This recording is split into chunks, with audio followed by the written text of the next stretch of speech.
চলো আমরা আজকে এই ভিডিওতে জেনে নেই ইদার এবং নাইদারের মধ্যে ডিফারেন্সটা কোন জায়গায়, কখন আমরা নাইদার ব্যবহার করব বা কখন আমরা কি ইদার ব্যবহার করব। যদি ঘুরিয়ে বলি কখন কোনটা ব্যবহার হয়, ঠিক আছে, সম্পূর্ণ রাখছি এই ভিডিওতে, সম্পূর্ণ দেখবে, তোমাদের জন্য দারুণ উপকার দেবে। ইদার সেন্টেন্সের মধ্যে একটা পজিটিভ অর্থে ব্যবহার হয় বা একটা পজিটিভ ভাইবস আমরা পাই, ঠিক আছে।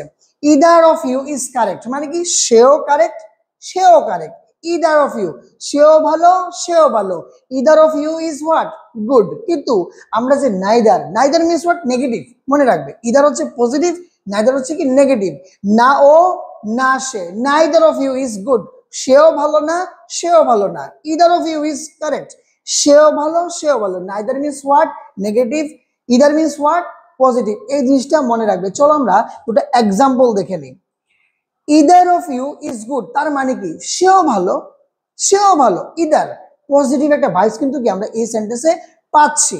সো নাইদারটা কি, neither of you is good. আমি যদি সেই সেন্টেন্সটাকে নাইদার বলি, ঠিক আছে, তাহলে মানে কি সেও ভালো না সেও ভালো না, সেও ভালো না সেও ভালো না, নেগেটিভ। ঠিক আছে, এই দুটার মধ্যে কি আমরা একটা ভাইস পাই, দুটা ভাইস পাই। নাইদার যখন কি আমরা নেগেটিভ অর্থে ব্যবহার হয়, না সে না সে, ইদার মিনস সেও সেও। সো এইখানে হচ্ছে নাইদার এবং কি ইদারের মধ্যে ডিফারেন্স।